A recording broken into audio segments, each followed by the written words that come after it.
Hey guys, it's Teddy over at Phillips Chevrolet in Frankfort. I'm sitting in a 2017 Camaro ZL1 that we have available right now. Let's start this beast up and I'm going to show you how to use the convertible top on it. Start it up. It sounds beautiful.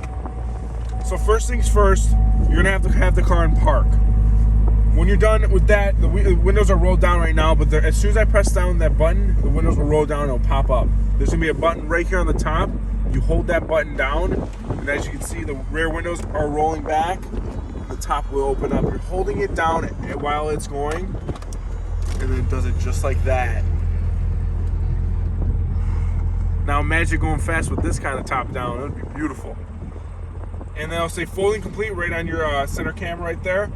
Give me a call if you guys have any questions. My number is 815-469-2323, extension 344. Thanks.